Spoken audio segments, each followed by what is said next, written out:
Welcome, it's your friendly neighborhood badger here, and I'm back for another video today on the Ascendancy changes coming in Echoes of the Atlas. Now, we have already had a little bit of some teasers from the 3 reworked Ascendancies of Elementalist, Deadeye, and Inquisitor, and 3 of the Ascendancies we have also seen in terms of Occultist, Slayer, and Hierophant as well. But today we're going to talk about the other 13 Ascendancies that we are receiving, and the buffs and nerfs that we will be getting through all of them. So as we look through everything, I'm not going to be talking about those 6 that we've already seen. I'm just going to be talking about the remaining 13. Right before I do get into it though, if you haven't seen the other video on my thoughts on the Balance Manifesto, there's a link down below, or you can find that on my YouTube. But today, this video is about the Ascendancy changes themselves. Now, right after Grinding Gear Games, this is what we'll start with. Right after they released all of the Ascendancy changes, they also released another post on the forums, just talking about them clarifying the changes that they've made with the Ascendancies. So we're going to start with that, so we get a frame of reference to then go into the other Ascendancy changes. And I reckon definitely don't skip past this part, it's very important. If you do want to skip to different Ascendancies, check down in the description below, you can check all of those ones. And I will put the links to all of my videos on all the other Ascendancy points in the description below if you would like to see that. But let's continue on here, or I guess start with all of this.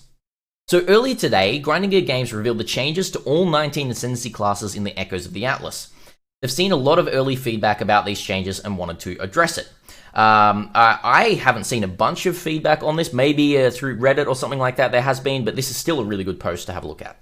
When they introduced the Atlas Ascendancy, just the Ascendancy changes, they wanted to provide ways for players to specialize their characters even further. These classes had passive skills that included several stats, many of which became meaningless over time or didn't provide any identity for players' builds. These were basically filler stats that added speed, damage, or defense. This was convoluted both from the perspective of players planning their builds as well as balancing for every fringe case scenario. In Echoes of the Atlas, their intention was to streamline any of these passive nodes so that they were much simpler but more powerful. This meant removing many of the filler stats that didn't actually impact builds in a meaningful way. These new changes have stripped away a lot of the peripheral minor stats from Ascendancy classes and added simplified but much more powerful options. They didn't specifically set out to buff or nerf the overall power of most Ascendancy classes in the Echoes of the Atlas. They changed them in a way that will feel is a lot better, and this happens through a series of small nerfs and buffs that should cancel out in terms of power levels. One of the tricky parts of game balance is that when you remove a familiar past option and replace them with powerful new options, until you become familiar with what the new options is going to feel like, it feels like a loss. Add to this the concept of loss aversion, where people feel losses much more strongly than gains, and we can totally see why some players' first reactions to the changes are negative. So, this goes out to literally all of you watching right now who are freaking out about the changes. In my opinion, these changes are extremely warranted, and they're very, very good for the balance of the game. Yes, there's nerfs, there's also a bunch of buffs, and also a bunch of buffs we don't know about yet in terms of skill buffs, which we'll be covering tomorrow in the patch notes and everything like that. They're really confident, GGG is really confident that once the community at large sinks their teeth into these new options, there will be a ton of new powerful builds able to be discovered. This should be further emphasized tomorrow when we reveal the full patch notes for 3.13, which includes over 40 skill gem buffs and other balance changes. So, right before we jump into all of these Ascendancy changes, hold your pants on and don't go ripping them off and crying and throwing them above your head, raging. GGG nerfed my favorite build. We are going to die. We are going to die. I'm never playing Path of Exile again. Where is my alpha access to Diablo Immortal? Just stay sane and let's get into it. All right, let's talk about the Atlas Ascendancy changes. So I'm going to talk right about that now. So, as you know from our Echoes of the Atlas announcement, in the expansion, we've rebalanced all Ascendancy classes. 3 of them, Inquisitor, Deadeye, and Elementalist, have been reworked, which we've talked about, links down below, while the remaining classes receive some numerical changes. To help you plan your builds for the launch, we've compiled all the changes to Ascendancy classes in this news post. So, to begin with, Slayer is here. However, Slayer has been talked about in one of my previous videos. There is a link down below. We're going to go straight past Slayer, and instead we're going to talk about Gladiator, which is the first big Ascendancy that has had some, I would say, mostly nerfs. let's talk about it. So, first of all of the modified nodes are here. On Painforged, which is this one right here, the first node here, you have reduced or removed the 40% increased damage if you've taken no damage from hits recently. So this right here is a straight nerf to Painforged. Let's go to Blood in the Eyes. So they've added a 50% chance to cause bleeding onto Blood in the Eyes, which is a 25% increase from the original. And then you also get a 25% chance to blind with hits against bleeding enemies, which is a buff. So basically, Blood in the Eyes here gets quite a bit of a buff, which is the first node here. Blood in the Eyes, first buff. But then moving on to Gratuitous Violence, we get a little bit of a nerf. 20% more damage with bleeding is added, but that's actually a 5% loss because we remove 25% more damage with bleeding here. We also remove 25% chance to cause bleeding, which is fine because we get that here. And we also remove a 30% increased damage. So overall here, between Gratuitous Violence and Blood in the Eyes, we're losing 20% damage. We're losing 5% more damage and 30% increased damage. So that's a damage loss right there. So it equates to around about like 32% damage or something like that. Not 32% damage, sorry, about 10% damage. My damage calculations are all whack here. You're losing about 10% damage here in terms of these two nodes. We then have a couple of attack speed and block chance nodes. So basically, these are just to remove the effect of you getting block damage, blocking attack damage when you're, either, wielding a staff or when you're maybe using a bow or something like that, and just giving it straight to, oh no, sorry, it's the other way around. You're actually gaining blocking attack damage. You're gaining blocking attack damage, so you can block much easily with like bows and that sort of thing, which is actually a bit of a buff to like bleed bow if you want to go into this kind of thing. You get +2, +2, +2 for these nodes right here, which should be what we're talking about. This one, this one, and this one. It's much better for those fringe case block chance, which is really interesting. So overall, I would say that Gladiator didn't get much of a nerf. It got a little bit of a damage nerf, not a ton of a damage nerf. I'd say like 10 to 15% damage nerf.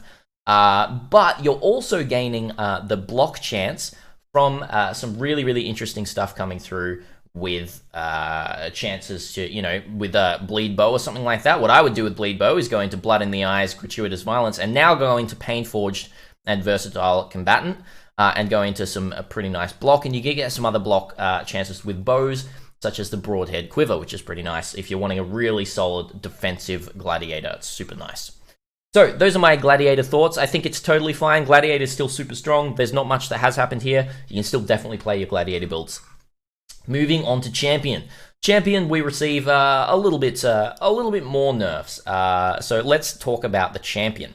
First of all, Inspiration. So Inspirational, which is the first node. It's this node here with the banners and everything like that. Inspirational, you've added a 30% increased effect of non-curse auras from your skills, which is a 15% increase from here. This is actually super nice. This is going to be buffing your Pride. This is going to be buffing your banners. This is going to be buffing anything like that. However, a massive nerf to the 12% increased move speed that you do receive from Inspirational. So they're balancing the power here with Inspirational, is what I'll say here. It's actually still super nice for, minion builds. There's some very fringe minion builds you can play with Champion that are still super nice. Let's move on to Master of Metal. Master of Metal got quite the nerf, quite a massive nerf if you ask me. So basically they've reduced the impales you inflict lasting additional hits by 1, so you only last 1 additional hit, but also reduced or removed an extra impale chance for enemies. Look, the impale chance isn't that bad. You're still going to be able to get full impale chance really easily. The biggest nerf is just that extra damage that you're going to be getting from that additional hit in Master of Metal. Moving on to Unstoppable Hero, which is the first node here for Fortify. Unstoppable Hero is gaining 10% increased attack speed while you have Fortify, but losing 500 armor and 30% increased attack damage. So you're going to be attacking faster, but overall you're losing some defense and some damage here, which is super rough for Unstoppable Hero and for the defensiveness of Champion in general. Then moving on to Conqueror, you do get an added 10% reduced damage taken if you taunted an enemy recently, which is up from 6%. You also gain the enemies taunted deal 20% less damage with hits, up from 10%. But you do also lose the regeneration of 2% of life per second if you taunted an enemy recently. So Conqueror, honestly, is a big buff to your defensiveness. Apart from the life regen, you're getting 4% reduced damage taken, then as well as an extra 10% less damage taken with hits and elements against other targets. So again, what I'm saying here, against other targets, this champion is still actually getting buffed, more in the way of actually being a champion or a bot, or being a champion summoner, which there's some really interesting things you can do with this. And then lastly, you're getting some increased effective fortify on you, losing attack damage on 2 different nodes, and then gaining some impale enemies on hit with attacks, and removing some impale effect. Overall, the crunching of the numbers here, you lose maybe about 20% damage from champion overall, maybe 25, maybe even 30. I haven't fully crunched it. You're gaining some defenses in some areas and losing defenses in others. Do not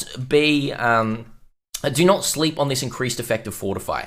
This is actually really massive. I now see champion actually fully stacking into fortify effect with the new helmet, not stacking into armor. You stack into fortify effect and you stack into dodge even. You actually go up into the dodge and wind dancer and everything like that, which could be really, really, really interesting. I see that actually becoming a pretty viable strat with champion. Some extra fortify effect, always having permanent fortify, really strong. So in general, champion has still actually got a lot of uniqueness to it, and I think they're actually working in a really interesting way, adding some extra effectiveness to your auras that you give and some effects that you give to other allies around you. I think champion is in a really, really interesting spot right now. It'll be really cool to see where this all goes to. Next up, we're going to talk about Assassin. Assassin did get hit by some pretty big nerfs right out of the gate, and we're just going to talk straight about it here. So Noxious Strike, which is one of the poison ones, the first poison node right here. What we're gaining is a 5% increase to our damage over time multiplier, but we're losing 50% increased damage with poison. This is a big nerf to poison right here. And then, look, I'll go straight into Toxic Delivery and talk about this as well. You do get a 0.5% to critical strike chance per poison affecting the enemy, up to 2% from 0.4, which basically is not anything. That's literally nothing. This is not a buff. This is nothing. Basically, all this is meaning is you only need to apply 4 poisons instead of 5 poisons to get your full critical strike chance bonus. But on every assassin build, that really does not matter. What you're losing is reduced damage taken from damage over time and 20% of physical damage as extra chaos damage against poison enemies. This is a massive nerf to your damage. Crazy big nerf. So poison has been fairly heavily hit. Not destroyed, but fairly heavily hit on the Assassin Ascendancy. Moving on to Opportunistic. Opportunistic has got an added 10% of reduced damage taken while there are at least 2 rare and unique nearby enemies, but you lose a massive 20% increased move speed if you've killed recently. Wow, okay, so this is really big, but we're also going to see some pretty interesting stuff through other Ascendancies. So you're losing that 20% increased move speed. However, Mistwalker, you do gain elusive on critical strike. Instead of a 50% chance, it's just a straight elusive on critical strike, and you get 50% increased elusive effect, up from 25%. So it's a 25% elusive effect increase. However, you're losing increased attack and cast speed and some reduced damage while elusive. So Mistwalker is in an interesting place. You do get a little bit more buffs from the generic buffs from Mistwalker itself, but you lose those extra buffs of attack and cast speed and reduced damage. So I would say not quite a big nerf, a small nerf to survivability, but the rest is a little bit of a buff. Now, Deadly Infusion, again, completely removed the movement speed while at maximum power charges.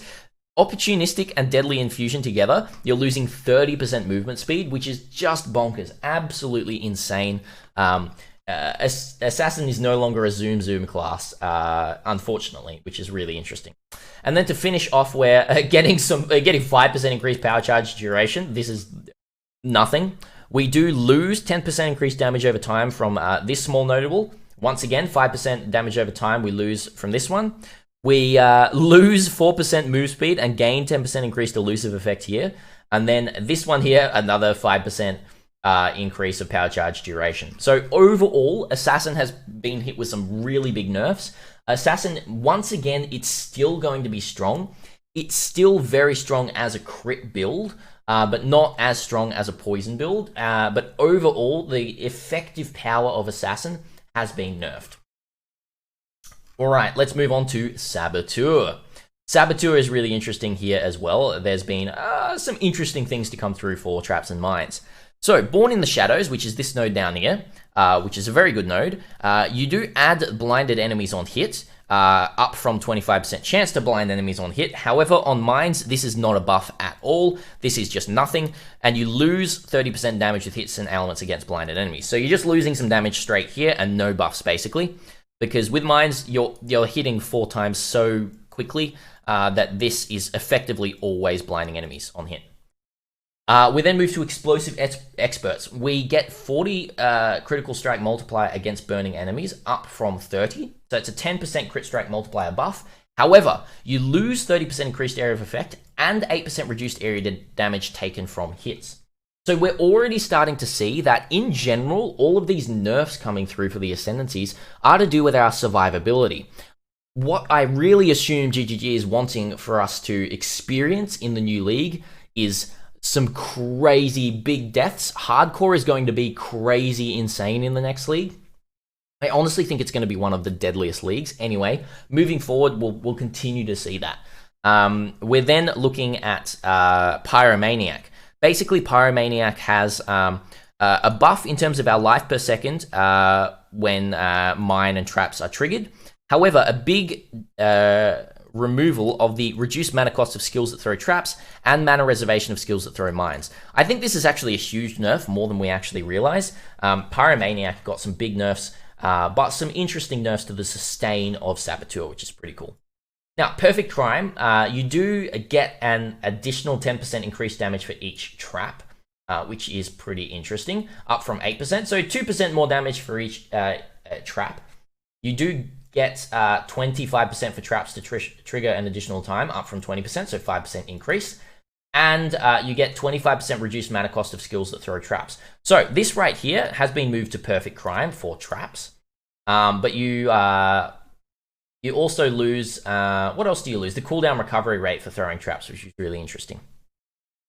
You then have Chain Reaction here. So 50% increased cooldown recovery rate for throwing traps, which is massive. 50% is crazy. And skills used by traps have 50% increased area of effect, up from 20%, which is another massive buff here. That's to combat the Explosive Experts here in the increased area of effect. And then you've also got a removal of some more trap damage, some increased cooldown recovery rate. So basically, this is a 35% buff on cooldown recovery rate, which is really interesting. So overall, traps have been buffed quite a lot here. And then Demolition Specialist has a 150% increased effect of auras from your mines, up from 100%, which is a pretty big buff. It's pretty darn interesting there. Last of all, we have Bomb Specialist. Bomb Specialist, you gain 5% increased area of effect for each mine. Now, this is pretty crazy. This is a big, to combat the just basic increased AoE over here. You get, well, it is only a 1% increased area of effect from the removal of the 4% down here. So basically a 1% buff here. You've got a 5% buff increase of mine throwing speed if you've detonated mines recently, up from the 20% to 25%. But you also lose 40% increased damage and gain 5% increased detonation speed. So what they're actually trying to do here is just remove flat damage, remove that damage scaling, and give you more agency is the best way to put it. More player agency in terms of, you know, your cast speed, your throw speed, your detonation speed, all of that kind of stuff. All right, and that is Saboteur. Let's move on. Let's move on to Trickster. So Trickster right here. Trickster is getting hit with some more nerfs. It is the standard that we're expecting from all of the Ascendancies coming through here. So first of all, Weave the Arcane. Now, Weave the Arcane has an added 5% increased maximum mana and an added 10% chance to recover mana when you use a skill. However, the 6% reduced damage taken for 4 seconds after spending a total of 200 mana has been removed. Once again, as I'm saying, reduced damage taken, just a flat reduced damage taken, I think is a stat they're actually wanting to take out of the game. We're seeing it completely get nerfed from many different Ascendancies here, which is really, really interesting. Now, Ghost Dance is where we really have a little bit of a problem. So, first of all, we get a 3% reduced damage taken per Ghost Shroud, up from 2%. So we get a 1% reduced damage taken per Ghost Shroud buff. And we get an interesting thing here of when hit, we lose a Ghost Shroud and recover energy shield up to 5% of evasion rating, up from 4%. So a 1% increase here. Very, very small buff. However, we remove our 3% chance to evade. We also remove our 2%, we also remove our 10% increased move speed, which again is really, really interesting. Just taking move speed out of builds, it's a really interesting thing that we're doing here. I'm not sure exactly how that is all going to look in the end game of things, but pretty much every Ascendancy that has had move speed is getting it removed, which is kind of crazy.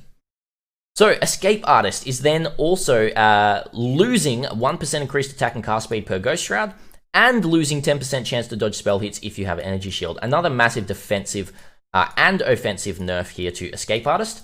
Prolonged Pain, straight away, just a 20% increased poison duration nerf, so Prolonged Pain is worse here. We then also have something interesting happening to Patient Reaper. We have an added 3% life on kill and 3% energy shield, 3% mana. So the life and energy shield has been buffed, but the mana has been nerfed, so they're all 3%. The other big thing is 50% increased damage over time has been completely removed from Patient Reaper. Damage over time is not actually looking like it's that good to be used on Trickster anymore, especially ED Contagion. As we talked about in the manifesto with the Contagion nerfs, ED Contagion could look not as good. It's still going to be pretty fast for the early levels, but it's actually, it's a big nerf to the end game of it. Really interesting. However, something really interesting that I like to see here is a little bit of a buff to Harness the Void. So overall, we get an extra 2% chance to gain 25% of non-chaos as extra chaos. We get a nerf to the mid-range. We get a nerf down to 13% here, down from 15, but then we also get a buff on the top range. So it's really interesting. They've buffed the bottom range and the top range of the chances, but nerfed the mid-range. What it looks like they're doing here is they want more variation in the kind of damage that you're dealing here with Harness of the Void.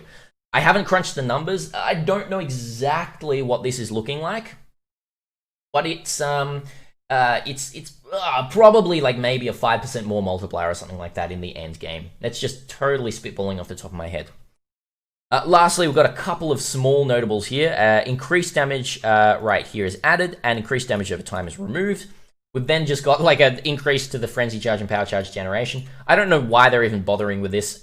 We don't need buffs to the duration. It's negligible. Anyway, that is Trickster. So to finish off with Trickster, quite a lot of nerfs, especially defensively and offensively for damage over time. It's a big nerf to Trickster. So sorry about that, Trickster. Moving on to Juggernaut. Now, Juggernaut's got some, I think, pretty interesting changes that we'll have a look at right here. So first of all, we have a nerf to 500 flat accuracy rating here, and 1% increased attack speed per 150 accuracy rating is a buff, and gaining accuracy equal to twice your strength instead of just equal to your strength is a massive buff right there. So this is really interesting. This is actually going to be enabling those boots that stack lightning damage on Juggernaut. It's actually going to be super strong. Strength stacking and accuracy rating stacking is honestly pretty interesting. However, we are losing, what are we losing here? We're losing accuracy rating if you've dealt a critical strike in the past 8 seconds, and damage if you've gained a critical strike in the past 8 seconds. So like what they said, they're trying to remove just like general stats and trying to add some interesting more things like this one and this one here. And then to just finish everything else up, Juggernaut stays the same apart from a little bit of a...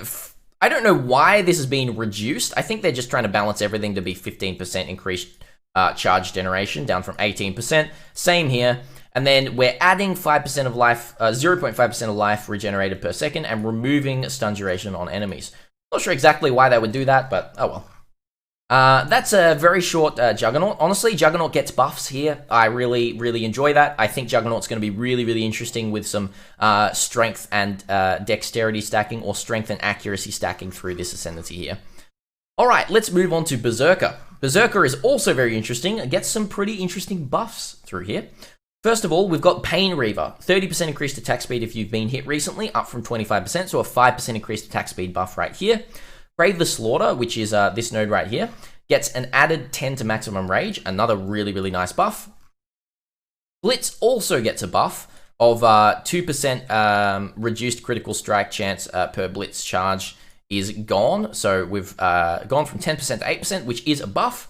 And then just a node right here, 30% increased total life recovery per second from Life Leech, up from 10%. So overall, full buffs for Berserker. Berserker's looking really, really nice now, especially with this crit per Blitz charge. So in the top end, what do you get? 20 maximum Blitz charges. So in the top end, you're gaining basically 40% critical strike chance in the top end with Blitz. Very, very nice right there. So that is pretty much here. Now, moving on to Chieftain. I'm very excited about Chieftain because I am probably going to be playing Chieftain on League Start. Chieftain or Elementalist is what it's really looking like. And Chieftain, there's been some pretty interesting things happen with Chieftain. So, first of all, Arangui, the Moon's Presence, which is Totem over here, gets an added 25% increased area of effect while you have a Totem, which is really, really nice. It's a good buff that you do get. And then Tukahama War Shield gets some, basically, some big buffs here as well. You get 2% of damage dealt by your totems leached to his life, up from 1%, and you get an extra 50% increased effective buffs granted by your active ancestor totems, up from 50%, which is really big. Those ancestor totems are actually extremely strong, and honestly, it's really looking like Chieftain totem builds are going to be pretty interesting now. I would probably say that, like, Ancestral War Chief Chieftain, if there's going to be any sorts of buffs, you know, we did see some nerfs to the Hierophant. If there's any buffs in terms of totems in other ways, uniques or anything like that, I reckon Chieftain's going to be awesome for totems. Now, the only nerf that there has been is a nerf to the life regeneration per second on Tassalio. This does nerf Righteous Fire a little bit, but that's pretty much all it does nerf. You can get life regen in other places as well. You do gain some physical damage from hits taken as fire damage, 5% up from 10%, which is a little bit of a buff there. So overall, good quality of life being brought to Chieftain here, some great stuff for totems, and just a little bit of a nerf to Righteous Fire. And that is basically it. Everything else stays the same. I'm super happy because everything that I'm playing in the build that I want to play, which is a Discharge Chieftain, this node, and this node have all stayed exactly the same, which is beautiful. I absolutely love that. Alrighty, now we're moving on to Necromancer. Now, Necromancer didn't get hit as hard as I thought it would, in my opinion. However, it still got hit relatively hard. First of all, the biggest hit that I actually think happened is the 20% increased maximum mana has been completely removed from Essence Glutton. This is going to make Archmage, like Cremation, Archmage Detonate Dead, on Necromancer a lot less viable. It's basically removing survivability and damage right here, just in this one removal. Corpse Pact has also got some extra damage if you've consumed a corpse recently completely removed, which is another really interesting removal right here.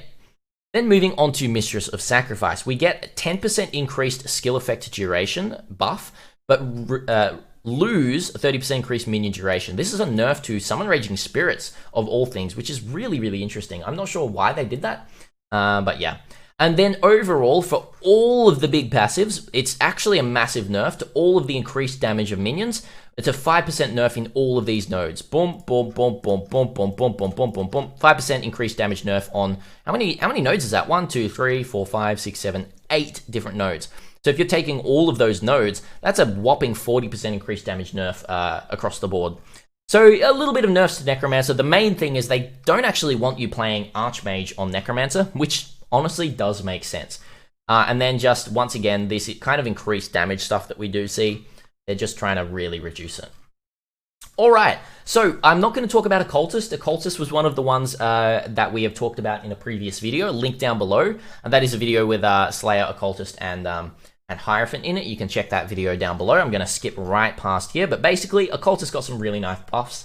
Elementalist as well, straight video down below if you want to check that one out. Once again, Elementalist, insane buffs.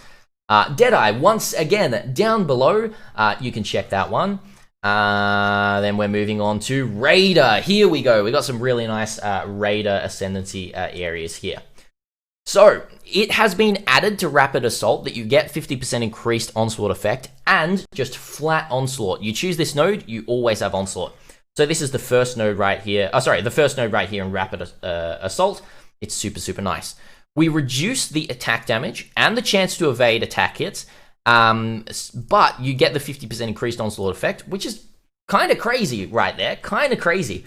That's a massive, massive buff to Rapid Assault. Just consistent Onslaught with increased effect, really strong. Then moving on to Avatar of the Chase, which is the next one up here. So you still get the 100% increased Onslaught effect, which couples with the 50% here. We're actually getting 35% more chance to evade melee and projectile attacks, up from 30%, and removing 30% increased attack damage. Overall, this is a massive buff. This is a massive buff. You still zoom extremely fast on Raider, and honestly, this is a really, really good change for the Raider Ascendancy. Moving on to Avatar of Slaughter, there's been a buff around the board for stacking your frenzy charges.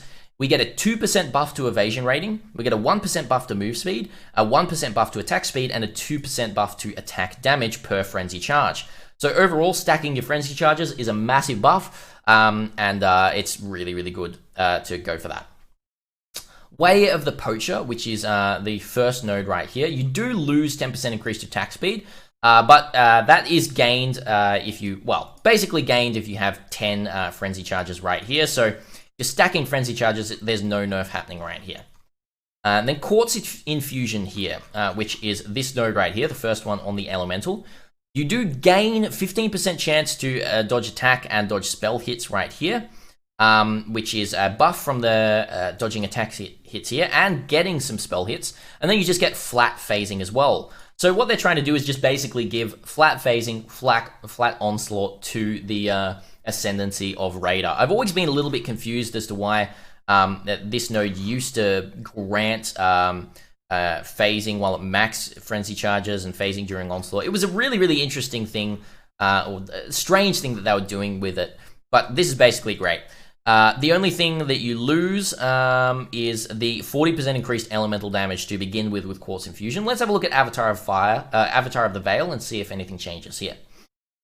So you add the nearby enemies having exposure to cold and lightning and fire while you have phasing, applying a 20% to those resistances, up from 15%, which is quite nice.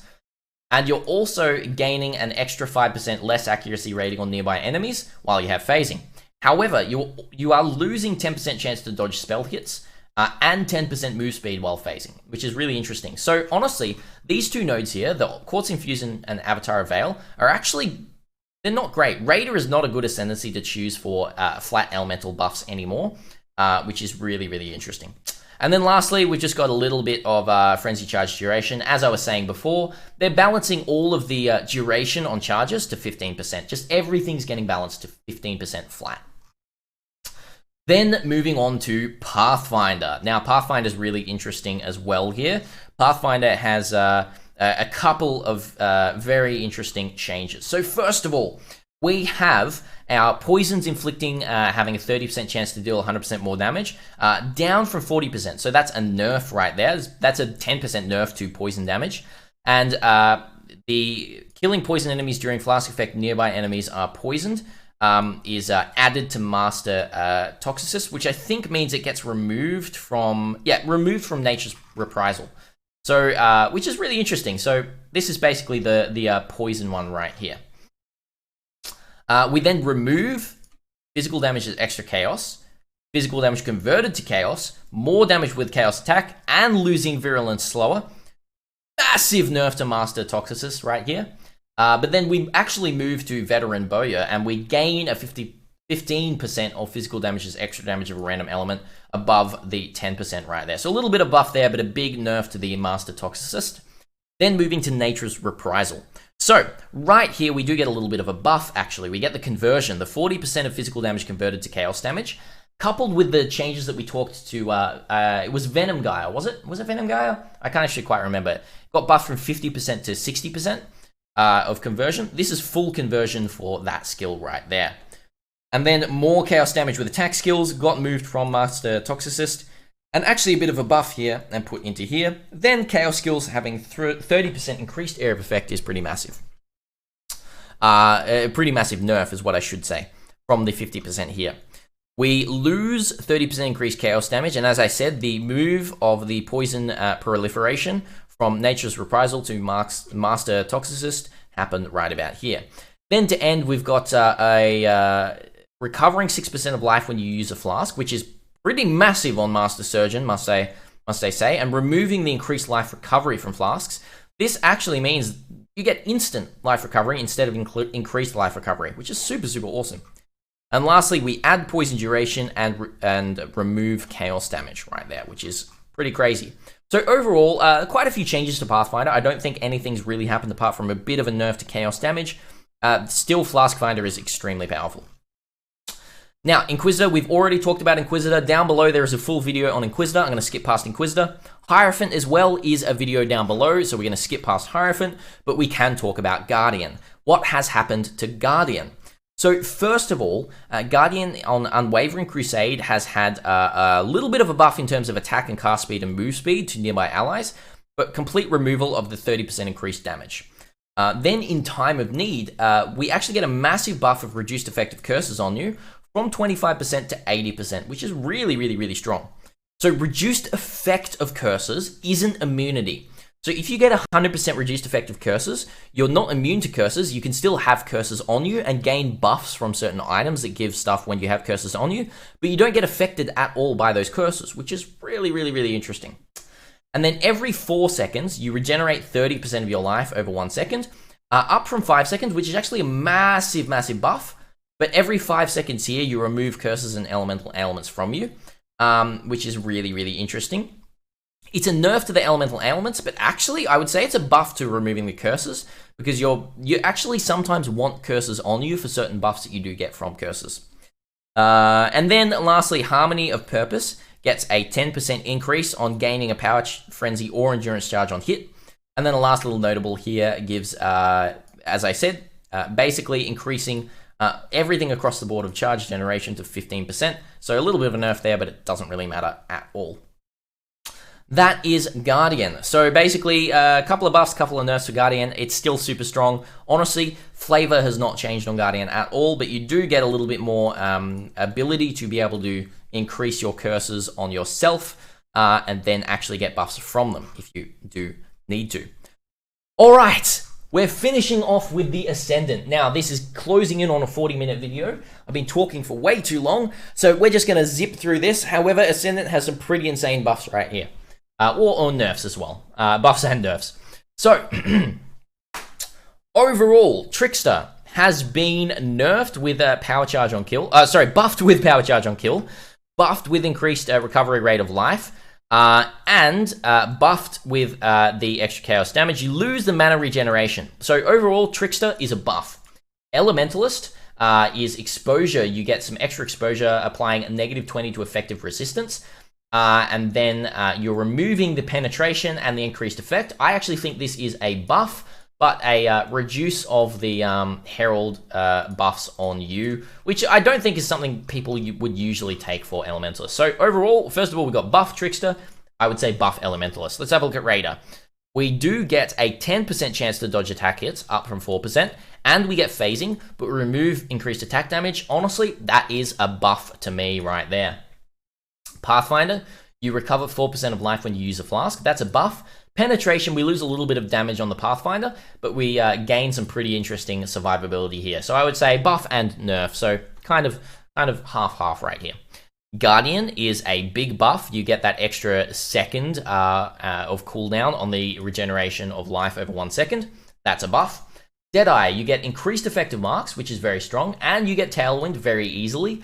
Removing global accuracy rating, removing piercing, and the moving while bleeding. So Deadeye is pretty interesting here. I think Deadeye has a little bit of a buff with the Tailwind and the increased effective marks, but some removal of some pretty nice quality of life with some pierce and accuracy rating as well here. So I would say overall, this is, look, I would say it's a buff, but a nerf to projectile piercing builds in general. Gladiator buff, you get the 25% chance to blind enemies on hit with attacks, down from 10%, or up from 10%, I should say, so that's a buff, but not much of a buff. You're still going to be blinding enemies on attacks. Champion, you get a 50% chance to fortify on melee hit, up from 10%, and a 100% chance to taunt on hit, up from 25%. But then you're losing impale enemies on hit with attacks and move speed, and gaining increased effective non-curse auras from your skills. So they want to be leaning more into the non-curse auras from your skills on Champion. So that is that's a buff to supporting versions of the Ascendant, and loss to some move speed here, which is pretty crazy. Then Hierophant, we're getting a little bit of increased effective Arcane Surge on you. Well, 25% is pretty nice, but we're losing spell damage when you have Arcane Surge. I would say that this is a buff right here. Assassin is gaining the chance to gain Elusive, but removing chance to poison and Elusive on kill. So this is just going to mean your Elusive on critical strike is going to be up on bosses a lot more. I would say this is a slight nerf. Slayer, you remove the 50% reduced maximum recovery per life leech. Actually, just a straight nerf to Slayer, which is pretty interesting. And Inquisitor gets penetration of elemental resistances, but loses crit strike multi. And so basically, it's only 2% buff right here in terms of the penetration, and losing the crit strike multi, which is pretty interesting. And last of all, Saboteur gets a buff with the 1% and 1% going up to 2% and 2% here in the regeneration of life for mines and traps. That is everything. Holy moly, a 42-minute recording that I've done right here. Thank you so much for watching, everyone. That is everything. My thoughts to finish everything out, I'll just talk a couple of minutes. But right before I do talk, if you do like this kind of video, hit that subscribe button down below. It means the world to me. Thank you so much. To finish off, everything has had a little bit of nerfs to it, but actually shifting that power into more specific areas for each Ascendancy. I think across the board, everything here is a good change. I'm not just saying that because I'm a GGG fanboy or anything like that. Really take a good read of all this Ascendancies and keep in mind that there are buffs to skills coming. So these nerfs to just damage across the board, in terms of just like flat percentage damage, is going to be increased by those new skills. It's going to bring so much new stuff to how we play the game. I'm so excited to see how 3.13 Echoes of the Atlas, how the meta is going to get balanced. My top 3 takeaways here is probably it's still going to be Elementalist, is my top takeaway. The next takeaway is Juggernaut with the accuracy stacking. And honestly, Berserker is the third one right there. Those are my 3 takeaways here. My 3 favorites. Thank you so much for watching, everyone. I hope you all enjoyed this video. If you made it through the end, comment below so I know that you actually watched through the whole thing. If you're one of the, I think around about 15% of people make it through the end. If you're one of them, comment below with your favorite type of pizza topping. And I will know that you made it through to the end if I see that comment. Thank you so much for watching, everyone. And until next time, Badger out.